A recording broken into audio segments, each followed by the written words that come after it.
Selamat datang kembali di Zona Gaib. Malam ini kita tidak hanya akan bercerita tentang hantu. Kita akan menelusuri jejak sebuah fitnah keji yang melahirkan arwah penasaran paling mengerikan, kuntilanak merah. Ikuti perjalanan seorang jurnalis yang mencoba mengungkap kebenaran tanpa tahu bahwa kebenaran itu sedang mengincarnya. Langsung saja kita mulai ceritanya. Bagi Seno, tugas ini adalah sebuah lonjatan karir. Sebuah desa terpencil di Kalimantan Barat bernama Desa Tepian Sungai sedang dilanda wabah kematian misterius. 3 pemuda meninggal dalam sebulan terakhir dengan cara yang sama. Ditemukan kaku di bawah pohon beringin raksasa dekat jembatan gantung tua dengan wajah pucat pasi dan mata melotot seolah melihat kengerian tertinggi sebelum ajal menjemputnya. Dokter di puskesmas terdekat menyebutnya gagal jantung, tapi warga desa berbisik tentang hal lain. Mereka menyebut nama Ambarwati. "Kau yakin mau ambil liputan ini, Sen?" tanya Pak Wira, fotografer senior yang ditugaskan mendampinginya. Asap rokok kreteknya mengepul di warung kopi tempat mereka bertemu sebelum berangkat. Kata orang desa itu panas. Seno hanya tertawa kecil. Justru itu yang bikin beritanya laku, Pak. Misteri, tragedi, bumbu mistis, ini berita utama. Saya bisa merasakannya. Baginya, panas berarti eksklusif. Hantu hanyalah produk dari imajinasi kolektif masyarakat yang belum terjamah modernitas. Selalu ada penjelasan logis di baliknya. Keracunan, gas alam, atau bahkan pembunuhan bersantai. Perjalanan berjam-jam melewati jalan tanah merah dan perkebunan kelapa sawit akhirnya membawa mereka ke desa tepian sungai. Desa itu tampak seperti desa biasa. Rumah-rumah panggung kayu berjejer di sepanjang tepi sungai yang keruh. Namun Seno bisa merasakan ada atmosfer aneh yang menyelimuti tempat itu. Penduduknya irit bicara, tatapan mereka penuh curiga dan ketakutan, terutama saat melihat kamera Pak Wira. Mereka disambut oleh kepala desa, Pak Lurah Bustomi, seorang pria paruh bada yang wajahnya tampak lelah. "Saya harap kedatangan kalian tidak membuat warga makin resah," ujarnya dengan nada datar. "Kami hanya ingin mencari kebenaran, Pak," jawab Seno diplomatis. Fokus pertama mereka adalah lokasi kejadian. Pohon beringin besar di ujung desa, tepat sebelum jembatan gantung tua yang menjadi satu-satunya akses menyeberangi sungai. Pohon itu memang luar biasa besar. Akar-akar yang gantung tampak seperti tirai alam yang mengerikan. Suasana di bawahnya terasa lembab dan dingin, meskipun matahari bersinar terik. Pak Wira yang lebih peka langsung merinding. "Auranya tidak enak di sini, Sen," bisik Pak Wira sambil memotret beberapa sudut, seperti ada yang sedang mengawasi kita. Seno mengabaikannya. Ia sibuk mengamati tanah di sekitar akar pohon, mencari petunjuk. Saat itulah ia melihatnya, tersembunyi di antara dedaunan kering, secari kain kecil berwarna merah kusam, warnanya seperti darah yang sudah mengering. Ia memungutnya dengan hati-hati menggunakan pinset dan memasukkannya ke dalam kantong plastik, sebuah barang bukti. Malam harinya, di penginapan sederhana milik kepala desa, Seno mencoba menggali informasi lebih dalam. Pak Lurah awalnya enggan, namun setelah didesak, ia akhirnya bercerita dengan suara pelan. Ia bercerita tentang legenda Ambarwati. Puluhan tahun lalu, Ambarwati adalah seorang bidan desa yang baik hati. Ia selalu memakai selendang merah pemberian ibunya. Namun sebuah tragedi terjadi. Bayi dari salah satu keluarga terpandang di desa meninggal saat dilahirkan. Untuk menutupi kesalahan penanganan, keluarga itu menfitnah Ambarwati, menuduhnya menggunakan ilmu hitam untuk menumbalkan si bayi. Fitnah itu menyebar cepat. Warga yang termakan hasutan akhirnya menggeret Ambarwati ke jembatan gantung, menghakiminya dan melemparkannya ke sungai. Jasadnya tidak pernah ditemukan, begitu pula selendang merah kesayangannya. Sejak saat itu, arwahnya dipercaya gentayangan menuntut balas. Dan ketiga pemuda yang meninggal itu, kata Pak Lurah dengan suara bergetar, mereka semua adalah cucu dari orang-orang yang dulu paling kencang menuduh Ambarwati. Seno mencatat semua detail itu dengan antusias. Ini dia sudut pandang yang menarik. Tapi baginya, ini tetaplah sebuah legenda. Pembunuhan berantai dengan motif balas dendam masa lalu, mungkin saja. Pelakunya bisa jadi keturunan Ambarwat yang lain. Malam itu, Seno tidak bisa tidur. Bukan karena takut, tapi karena otaknya terus bekerja menyusun kerangka cerita. Sekitar pukul 1 dini hari, ia mendengar suara dari luar. Suara perempuan yang sedang menyenandungkan lagu Nina Bobo, sangat lirih dan mendayu-dayu. Aneh, di desa terpencil begini, siapa yang menidurkan anak selarut ini? Didorong oleh rasa penasarannya, ia mengintip dari jendela kamarnya yang menghadap ke arah sungai. Awalnya tidak ada apa-apa, hanya kegelapan dan siluet pepohonan. Lalu ia melihatnya. Di atas jembatan gantung tuan itu, di bawah cahaya bulan yang pucat, berdiri sesosok wanita. Berpakaian putih kusam dengan rambut hitam panjang tergerai menutupi wajah. Seno menahan nafas. Jantungnya mulai berdebar. Ia tidak bisa melihat wajahnya. Tapi ada satu hal yang sangat jelas. Melilit di leher wanita itu, menjuntai hingga ke tanah, adalah sebuah selendang berwarna merah darah. Saat Seno sedang terpaku menatap sosok itu, wanita itu perlahan berhenti bersenandung. Ia mengangkat kepalanya, seolah tahu ada yang sedang memperhatikannya. Dan dari keheningan malam yang pekat, terdengarlah suara tawa. Bukan tawa riang, melainkan tawa cekikikan yang melengking, tajam dan penuh dengan rasa sakit dan amarah. Suara itu merobek keheningan desa, menusuk langsung ke gendang telinga Seno, membuatnya seketika merinding dari ujung rambut hingga ujung kaki. Logikanya yang kokoh mulai retak. Malam itu, untuk pertama kalinya dalam hidupnya, Seno merasakan ketakutan yang sesungguhnya. Seno tidak tidur sama sekali malam itu. Suara cekikikan melengking itu terus terngiang di telinganya, bahkan setelah sosok di jembatan itu lenyap ditelan kegelapan. Pagi harinya, ia bertemu Pak Wira di ruang makan dengan wajah sepucat mayat. "Kau kenapa, Sen? Kerasukan?" ledek Pak Wira meskipun nada suaranya terdengar khawatir. Seno menceritakan apa yang ia lihat. Pak Wira tidak terkejut, ia hanya menghela napas panjang. "Sudah kubilang, tempat ini tidak beres. Dia sudah menampakkan diri padamu. Itu pertanda, Sen. Bisa jadi pertanda baik, bisa jadi pertanda buruk." Bagi Seno, tidak ada pertanda baik dalam teror semacam itu. Namun, sebagian kecil dari dirinya yang masih menjunjung tinggi jurnalisme investigatif merasa tertantang. Ia harus membuktikan apa yang ia lihat. Siang itu, ia dan Pak Wira kembali ke jembatan gantung. Tidak ada apa-apa di sana, hanya jembatan tua yang berderit ditiup angin. Tapi kali ini, Seno tidak lagi melihatnya sebagai objek biasa. Baginya, jembatan itu adalah panggung sebuah tragedi. Mereka memutuskan untuk menggali lebih dalam lagi. Target mereka mencari keturunan lain dari para pemfitnah Ambarwati. Namun, warga desa seolah kompak tutup mulut. Setiap kali nama Ambarwati disebut, mereka akan mengalihkan pembicaraan atau langsung pergi. Ketakutan telah mencengkram desa itu begitu erat. Satu-satunya orang yang mau berbicara adalah seorang nenek tua renta yang tinggal di gubuk paling ujung desa. Namanya Mbah Sari. Matanya sudah rabun, tapi ingatannya masih tajam.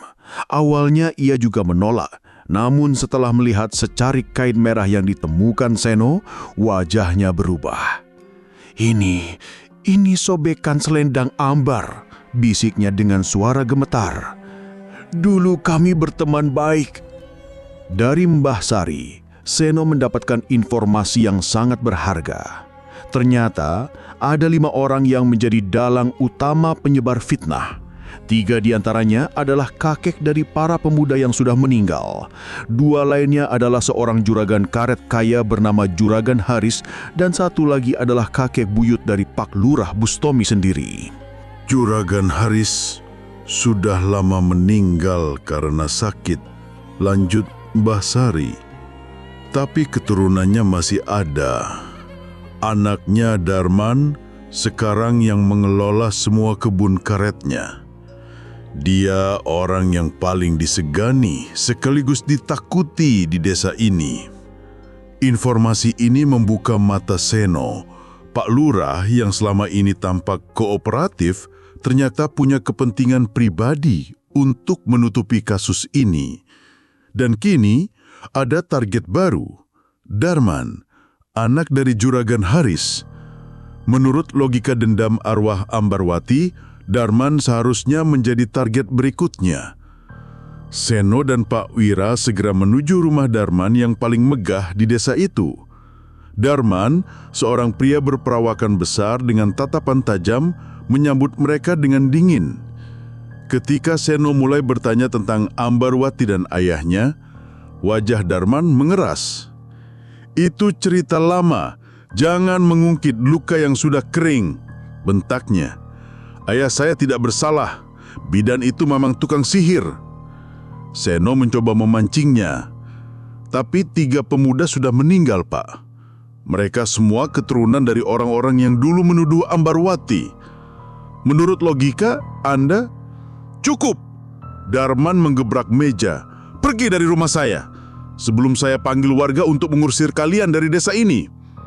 Gagal mendapatkan informasi, Seno dan Pak Wira kembali ke penginapan dengan perasaan campur aduk. Malam itu, Seno mencoba menghubungi kantor pusatnya di kota, melaporkan perkembangan yang ia dapat. Sinyal telepon sangat buruk, ia harus berjalan agak jauh dari penginapan, mendekati area kebun karet untuk mendapatkan sinyal yang lebih baik.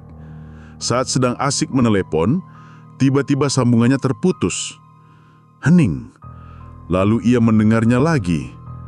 Senandung Nina Bobo yang sama seperti malam sebelumnya. Kali ini suaranya terasa lebih dekat. Bulu kuduk Seno berdiri. Ia mematikan sentennya, mencoba bersembunyi di balik sebatang pohon karet. Ia mengintip perlahan. Di sebuah jalan setapak di tengah kebun karet, sosok wanita berselendang merah itu berjalan perlahan. Rambut panjangnya menutupi wajah, langkahnya tanpa suara. Ia tidak berjalan menuju jembatan, melainkan ke arah lain, ke arah rumah Darman.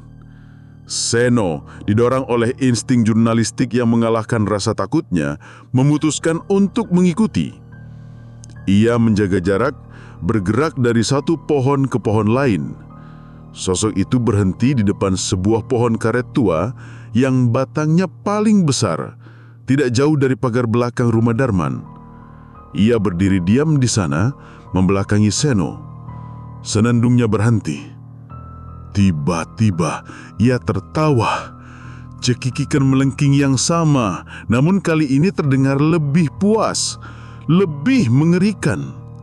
Tawa itu seolah meresap ke dalam setiap pohon karet, membuat seluruh kebun terasa hidup dan mengancam. Saat tawa itu mencapai puncaknya, sosok itu perlahan menoleh. Dari balik rambut panjangnya yang hitam legam, Seno melihatnya. Sepasang mata. Bukan mata manusia. Mata itu menyala merah seperti bara api, penuh dengan kebencian abadi. Dan mata itu menatap lurus ke arahnya. Bukan ke arah rumah Darman, tapi tepat ke tempat persembunyiannya. Seolah sejak awal arwah itu tahu ia sedang diikuti. Seolah semua ini adalah pertunjukan yang disengaja disiapkan untuknya. Seketika, Seno merasa lututnya lemas. Ia tidak bisa bergerak. Rasa takut yang melumpuhkan menjalar ke seluruh tubuhnya. Sosok itu mengangkat tangannya yang pucat, menunjuk lurus ke arah Seno. Dan dari bibirnya yang tak terlihat, terdengar bisikan yang dibawa angin malam. "Giliranmu sebentar lagi." Setelah peringatan langsung dari arwah Ambarwati, Seno kembali ke penginapan dengan tubuh gemetar dan pikiran kacau. Giliranmu sebentar lagi.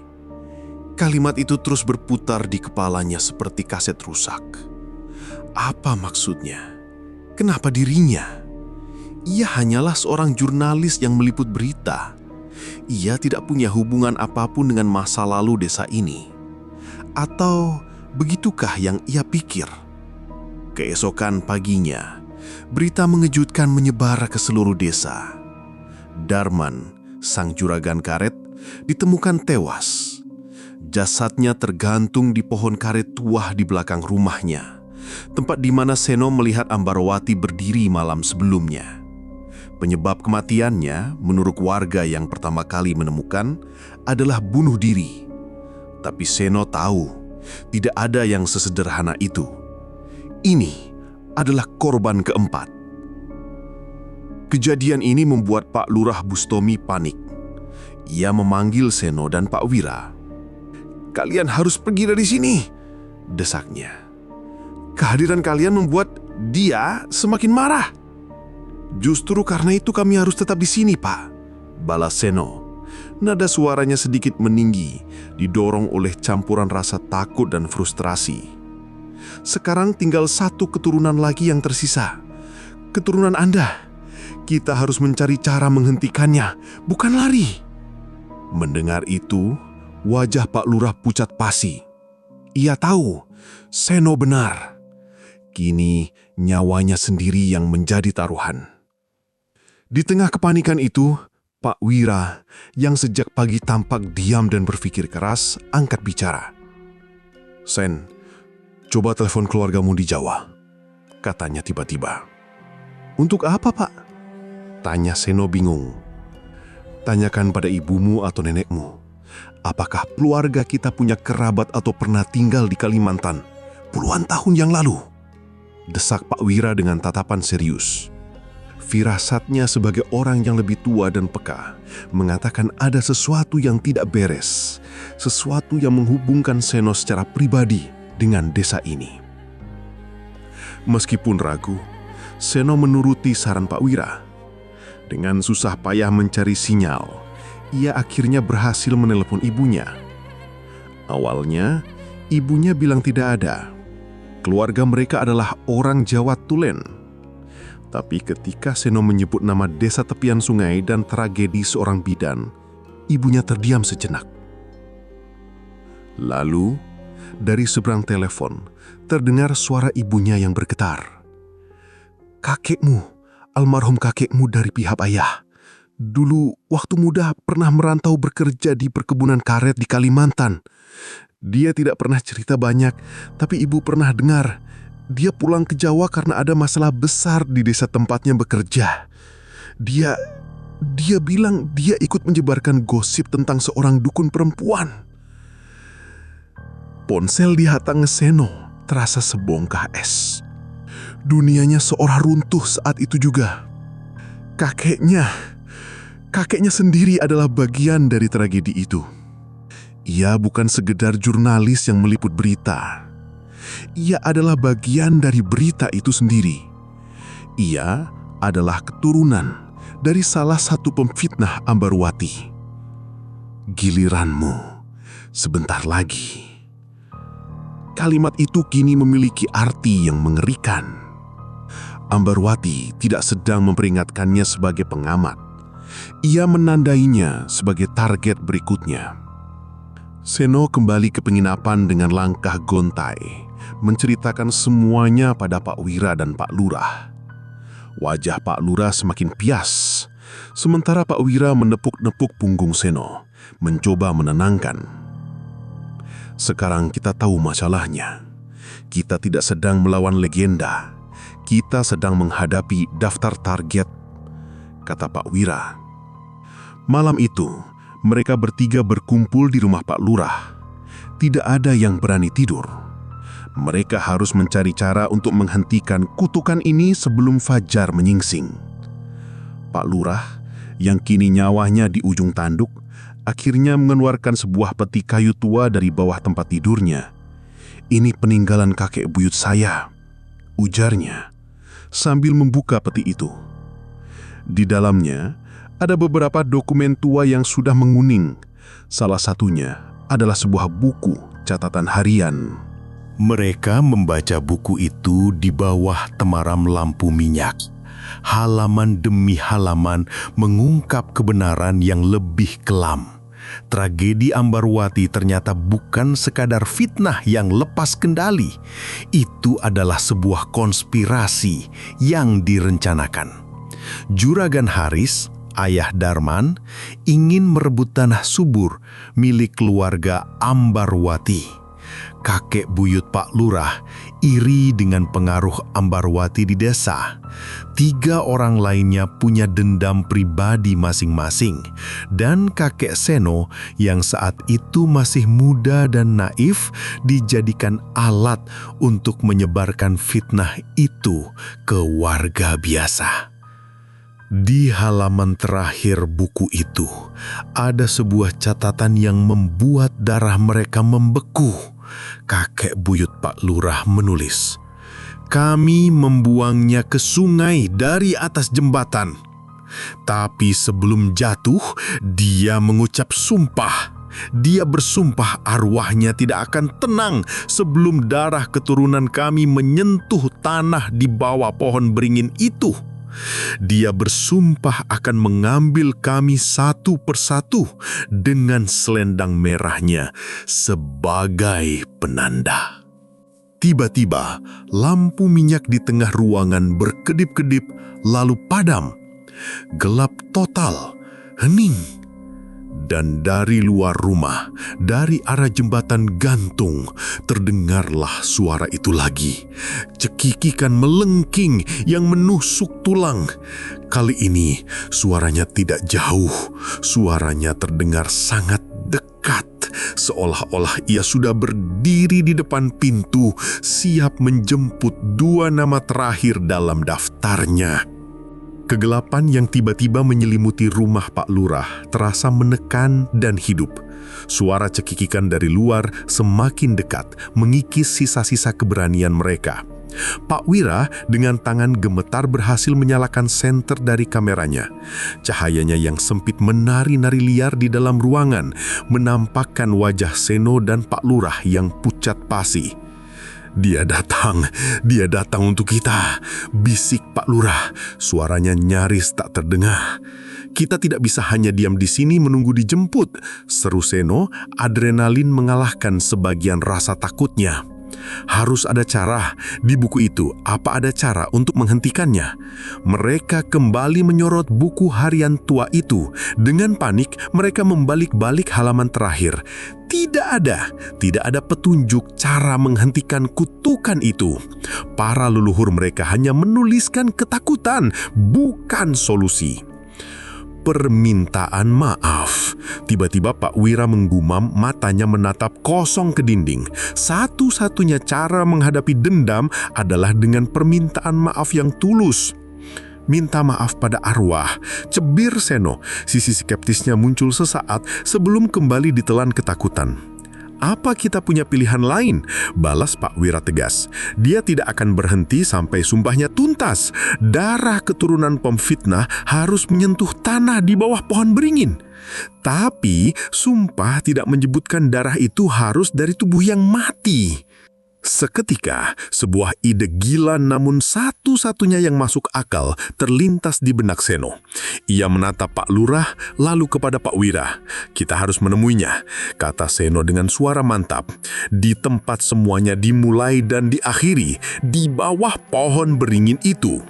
Pak Lurah awalnya menolak keras. Itu sama saja menyerahkan nyawa. Tapi tatapan mata Seno yang penuh tekad dan cekikikan di luar yang semakin menjadi-jadi membuatnya tidak punya pilihan lain. Dengan langkah berat, mereka bertiga memberanikan diri keluar dari rumah. Desa tepian sungai di tengah malam terasa seperti alam lain.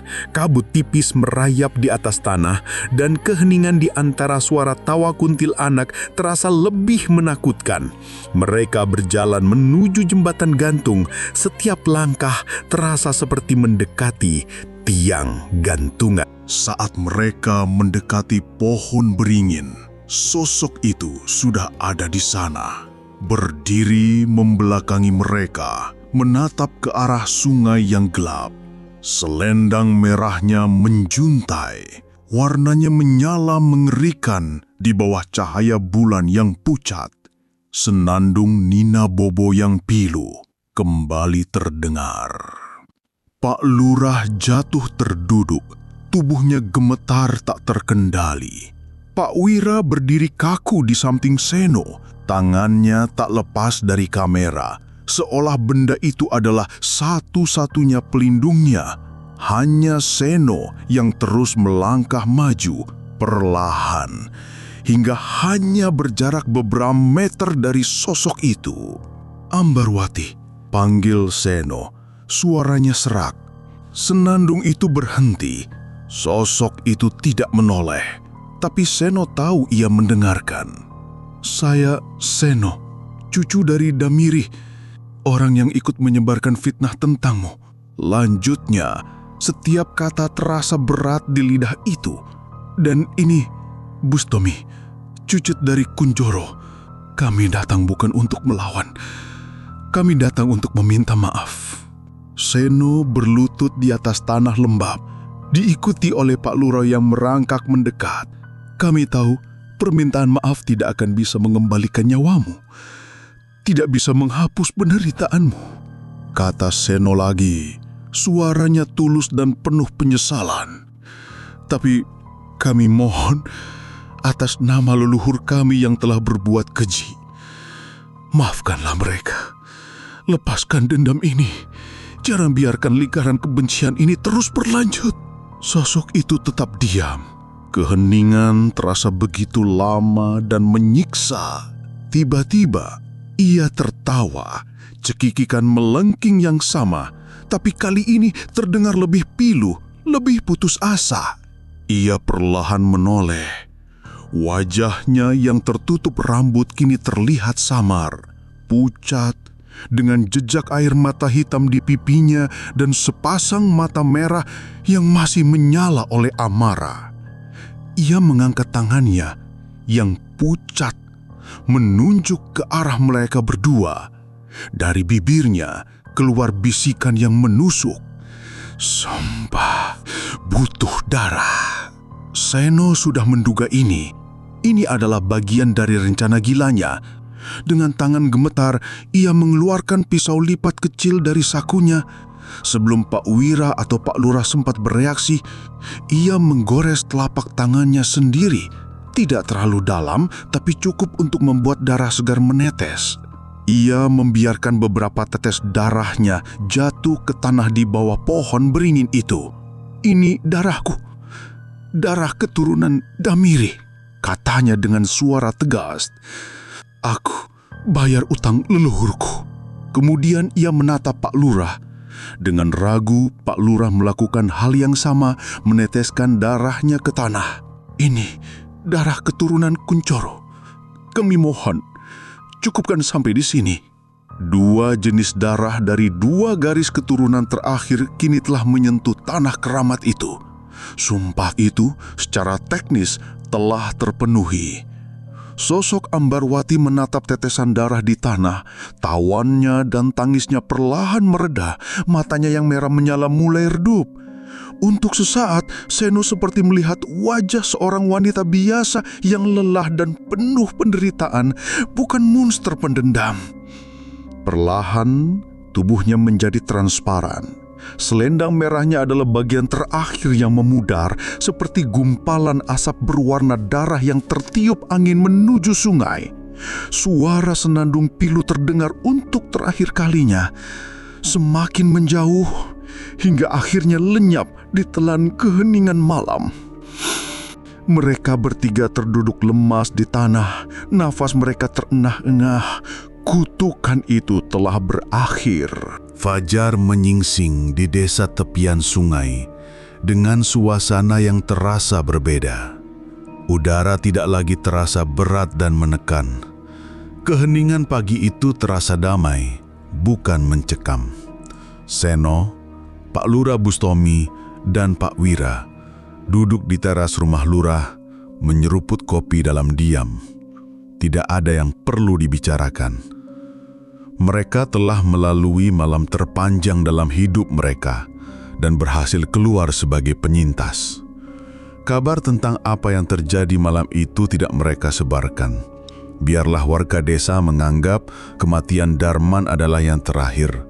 Dan biarlah mereka percaya bahwa arwah Ambarwati akhirnya telah tenang dengan sendirinya. Pak Lurah berjanji akan mengadakan pengajian besar untuk mendoakan Ambarwati dan semua korban. Sebuah upaya membersihkan nama baik sang bidan yang sudah terlambat puluhan tahun. Seno memutuskan untuk tidak menuliskan berita ini seperti yang ia rencanakan. Kisah ini terlalu personal, terlalu nyata. Mengubahnya menjadi berita utama di surat kabar terasa seperti sebuah penghinaan terhadap penderitaan Ambarwati. Ia hanya akan melaporkan pada editornya bahwa kasus ini sudah selesai, ditutup sebagai rangkaian insiden yang tidak bisa dijelaskan. Karirnya mungkin tidak akan melesat, tapi nuraninya tenang. Siang itu, mereka bergemas untuk kembali ke kota. Saat Seno sedang memasukkan barang-barangnya ke dalam tas, ia menemukan kantong plastik berisi sobekan kain merah yang ia temukan di hari pertama. Ia menatap kain kusam itu sejenak. Benda kecil ini adalah awal dari segalanya. Sebelum meninggalkan desa, Seno meminta Pak Wira untuk menghentikan mobil di dekat jembatan gantung. Ia berjalan sendirian ke tepi sungai, ke tempat di mana Ambarwati dulu dilemparkan. Dengan doa singkat dalam hati, ia mengeluarkan sobekan kain merah itu dan membiarkannya jatuh ke aliran air.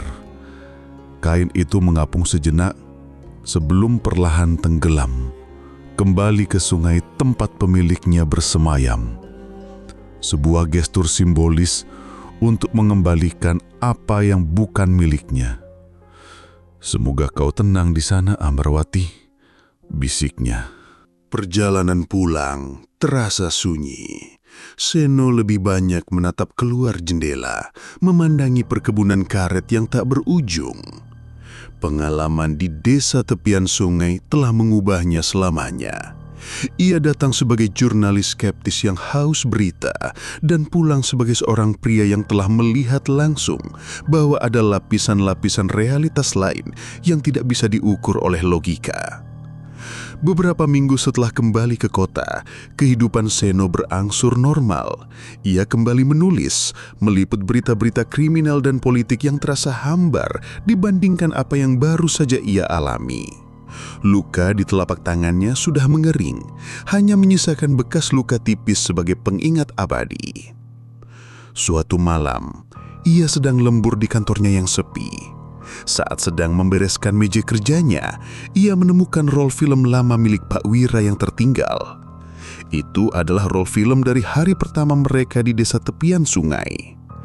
Didorong rasa penasaran, ia membawa roll film itu ke ruang cuci cetak foto. Satu persatu, ia mencetak foto-foto yang diambil Pak Wira. Foto jembatan gantung, foto rumah-rumah panggung, foto warga desa. Semua tampak normal, hingga ia sampai pada satu foto. Foto pohon beringin raksasa. Seno menatap lekat-lekat foto hitam putih itu. Awalnya tidak ada yang aneh, tapi ketika matanya beradaptasi dengan kontras gelap dan terang, jantungnya serasa berhenti berdetak. Di antara akar-akar gantung pohon beringin yang lebat, tertangkap oleh lensa kamera Pak Wira, ada sesosok wajah. Wajah seorang wanita yang sedang mengintip. Wajahnya pucat dengan rambut hitam acak-acakan. Ia tidak sedang marah atau tersenyum. Ekspresinya datar, hanya menatap lurus ke arah kamera. Tapi bukan itu yang membuat Seno membeku ketakutan. Di leher sosok wanita dalam foto itu melilit sebuah selendang. Dan meskipun fotonya hitam putih, Seno tahu persis apa warnanya. Merah. Arwah Ambarwati mungkin telah melepaskan dendamnya, tapi ia tidak pernah benar-benar pergi.